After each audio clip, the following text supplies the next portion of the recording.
Bienvenidos oyentes de Radio Sefarad, estamos en una nueva edición del espacio Identidad. Desde Uruguay, como siempre, recibimos a alguno de los compañeros del mensuario Identidad, esta publicación que se realiza desde Montevideo, que trata, la verdad, que muy diversos temas, pero siempre teniendo en cuenta elementos del humanismo secular y también, por qué no decirlo, de la filosofía, del concepto mismo de identidad, que es lo que vamos a tratar hoy con Jorge Schneiderman, que es quien está al otro lado del teléfono. Hola Jorge, ¿qué tal? Hola, muy buenos días, Jordi. Sí, realmente hoy la idea es un poquito abordar el concepto de identidad, un poco en mérito a lo que es nuestro mensuario, ¿no? Que tanto recorremos todos los espacios tan laberínticos que hacen a la idea de identidad y bueno, siempre tratando de dar un poquito de luz sobre el tema. Claro, Sí. Es un tema, lo comentábamos antes de empezar a grabar, Jorge, sí, que en este espacio de entre 15 minutos que tenemos para los programas, pues evidentemente es mínimo, ¿no? Da para introducir, claro, para presentar algunos de esos conceptos de un tema que, como decías, es absolutamente poliédrico, como pueda ser la construcción de la identidad, tanto a nivel individual, Jorge, como a nivel, digamos, nacional, colectivo, ¿no? Exactamente, esa es la idea, o sea, la construcción y consolidación de la identidad es un tema que concita la atención tanto de la psicología como de la filosofía, la antropología, o sea, pero cuyo abordaje profundo requiere, a mi entender, de un tratamiento interdisciplinario. Sabido es, también digo que a la luz de nuestro tiempo, el estudio de los factores estructurantes de la personalidad y de las instancias reguladoras de la vida de relación sería impensable, ¿no? O sea, su abordaje sería impensable de no realizarse desde un enfoque biopsicosocioambiental. O sea que la interrelación de esos factores es determinante al momento de comprender el comportamiento humano, ¿no? Y de poder establecer cuáles son las matrices que modelan y generan los esquemas de organización social. Es un tema muy convocante y creo que, como decíamos hace un ratito, es preciso establecer una mirada poliédrica que trascienda los cotos de la enunciación y establezca vasos comunicantes, digamos, entre la razón, las emociones, la espiritualidad y la expresión vivencial y experiencial que define a todos y cada uno de las culturas. Yo creo que la búsqueda de la identidad es una suerte de viaje hacia la esencia del ser y los estratos donde se hallan las claves del quién soy, del qué soy, del quién somos, hacia dónde vamos. Por eso creo que estaría bueno establecer un vínculo entre lo que es el proceso de desarrollo individual, personal, de lo que es la identidad y también trasladarlo un poco al plano de la construcción del ser nacional, ¿no?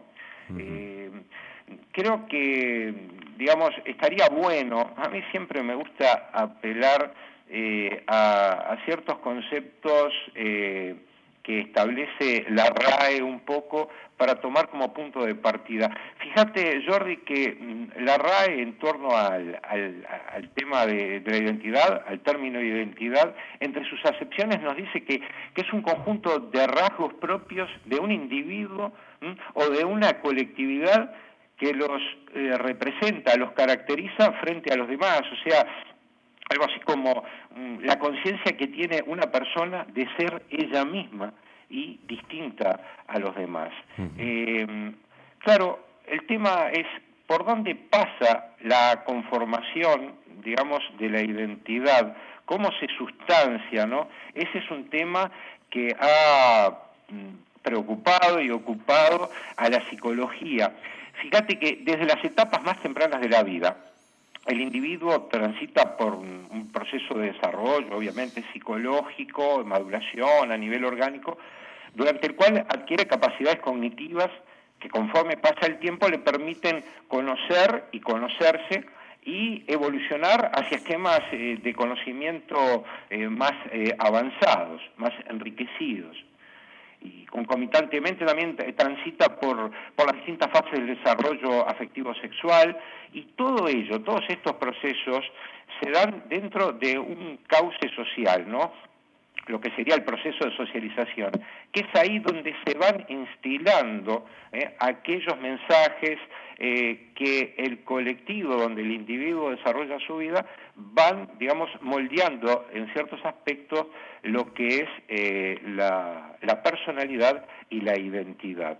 O sea, no nos identificamos cómo queremos, sino cómo podemos. O sea, en virtud de la influencia que tiene sobre nosotros el colectivo donde nos desarrollamos y por sobre todas las cosas los grupos de pertenencia y referencia básicos, fundamentales, que como tú bien sabes son en primera instancia la familia, la institución educativa, después aquellos ámbitos de inserción laboral, social, los grupos de referencia como pueden ser las religiones, qué sé yo, la afiliación a un club deportivo y bueno, una afiliación política, el adherir a una corriente filosófica o ideológica, ¿no? Sí, porque Jorge, disculpa... Estaría un poco el sustrato básico.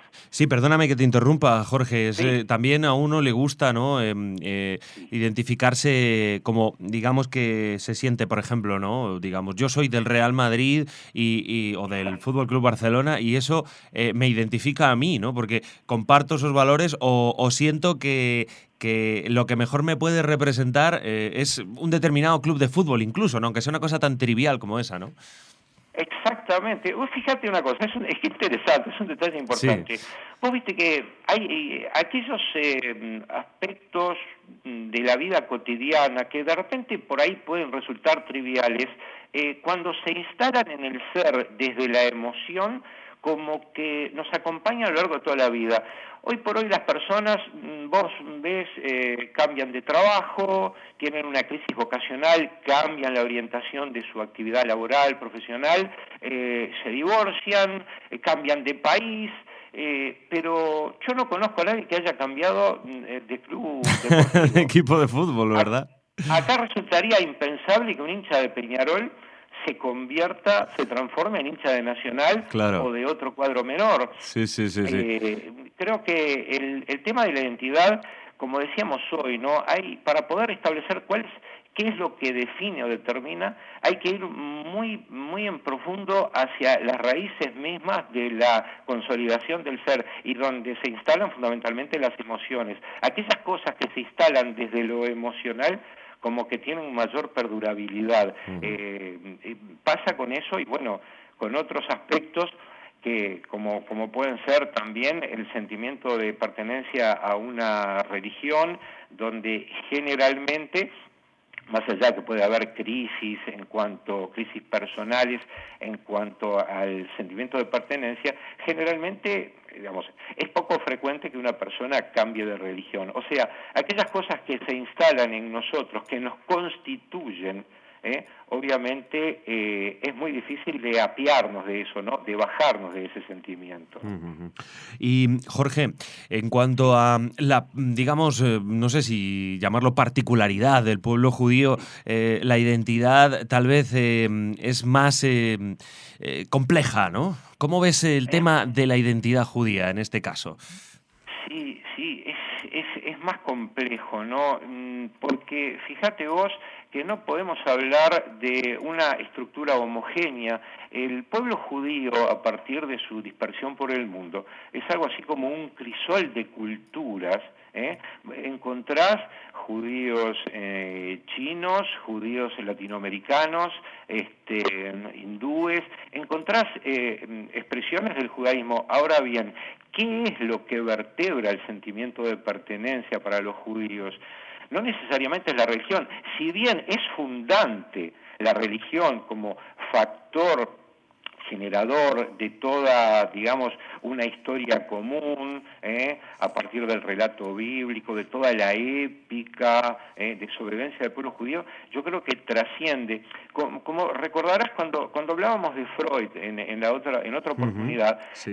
decíamos que él era un individuo que no tenía adhesión, digamos, a la religión judía, pero que sí había consolidado un fuerte sentimiento de pertenencia, porque basaba esa misma pertenencia en el concepto de judaísmo-nación, arraigado en las tradiciones y en un montón de aspectos que hacen a la arquitectura misma del ser judío, como por ejemplo puede ser la capacidad de sobrevivencia, la resiliencia, ¿no? La resiliencia, que es un término, una palabra que resulta extraña, pero que la psicología toma de la física. La resiliencia es la capacidad que tienen algunos metales que, a pesar de los rigores de la forja, salen fortalecidos luego de que son trabajados. Y bueno, eso es lo que a Freud un poco lo identificaba con ese sentimiento de pertenencia, con el concepto de ser nacional. Por lo tanto, no podemos definir un solo factor como, digamos, elemento catalizador de la pertenencia. Yo creo que sí, que entonces podríamos establecer que hay una actitud frente a la vida, un modo de encarar la vida que ha tenido el pueblo judío en todas sus vertientes dispersas por el mundo, que lo ha diferenciado de otros pueblos. Fíjate tú que grandes civilizaciones que han tenido expresiones culturales maravillosas, grandes imperios, hoy por hoy tenemos noticias de ellos a través de los libros de historia o de las ruinas.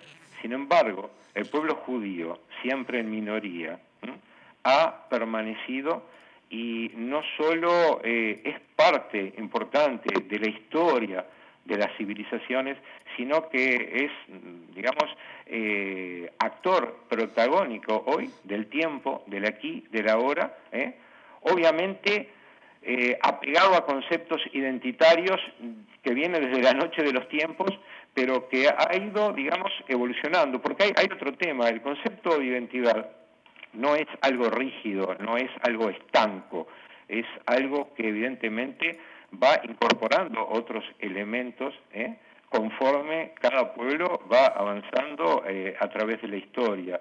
Lo que de repente, se me ocurre un ejemplo, en la época de la Guerra de la Independencia, acá en Uruguay, lo que nos unía era la lucha contra, las fuerzas colonizadoras, eso conformaba la épica y concitaba digamos, la unión nacional. Después los tiempos fueron cambiando. Hoy creo que el Uruguay, si hay algo que nos une, es el fútbol, y como que la gran epopeya del Uruguay contemporáneo es aún el triunfo en Maracaná en 1950 en el Mundial frente a Brasil. O sea, ahí va, conforme va avanzando el tiempo, cada época va dejando su impronta y se va inscribiendo en lo que es la identidad. Más allá de que hay aspectos que se mantienen, digamos, que son permanentes y que tienen que ver con el relato histórico, que evidentemente no se pierde, ¿no, Jordi? Claro, y está por ver aún, Jorge, de alguna manera, Sí. cómo pueden influir también estas nuevas tecnologías que nos ponen en comunicación a diferentes culturas tan rápidamente, que de alguna manera tampoco permiten ya bueno, pues que civilizaciones se desarrollen de forma paralela y prácticamente desconociéndose la una a la otra, ¿no? Esto es casi ya imposible. Hasta en Brasil los aborígenes, ¿no?, tienen también ya la tecnología necesaria, ¿no? Entonces es también cómo pueden afectar a la construcción de la identidad, ya no a nivel colectivo, sino también a nivel individual. Eso es un campo todavía por explorar, ¿no? Estoy totalmente de acuerdo. Yo creo que hay todo este fenómeno, digamos, contemporáneo de la internetización de la cultura o de las culturas, bueno, que acarrea un montón de elementos, qué sé yo, como la posibilidad de poder en tiempo real ir recorriendo procesos históricos que viven otras culturas. Yo creo que si bien por ahí todo este desarrollo tecnológico que viene de la mano de la hipermodernidad ha pegado fuerte en lo que es el tema de los vínculos, la virtualización de los vínculos, nos ha acercado muchísimo a expresiones culturales que nos permiten comprender el sentido, digamos, de algunos procesos históricos, sociohistóricos, socioculturales que se dan en otros ámbitos. El mundo cada vez a través de la tecnología es menos ancho y menos ajeno, y eso está bueno, y nos permite ver también que no somos el ombligo del mundo, cada uno desde su ser nacional, sino que, bueno, que lo importante es poder tomar lo mejor de las expresiones culturales de otros y dejar un poco de lado los chauvinismos, ¿no? Yo creo que lo que nos permite este proceso de, digamos, de tecnologización, digamos, del tiempo actual, nos permite fundamentalmente acceder a un montón de información. Obviamente está en nosotros elegir, seleccionar o recorrer los caminos correctos para poder procesar adecuadamente esa información. Por supuesto.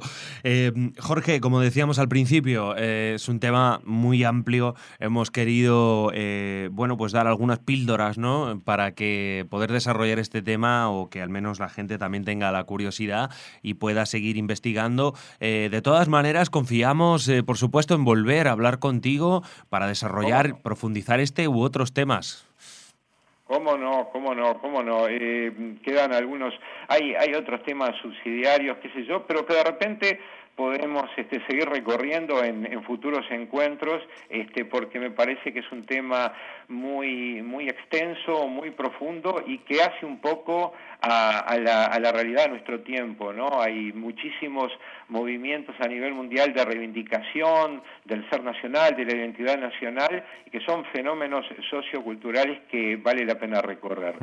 Para mí, como siempre, es un gusto poder dialogar contigo, Jordi, y bueno, estoy a disposición de Radio Sefarad cuando ustedes lo consideren conveniente. Muy bien, pues Jorge Schneiderman en Radio Sefarad desde Uruguay. Muchísimas gracias y hasta una futura edición de Identidad contigo. Hasta pronto y muy buen año que se inicia 2016.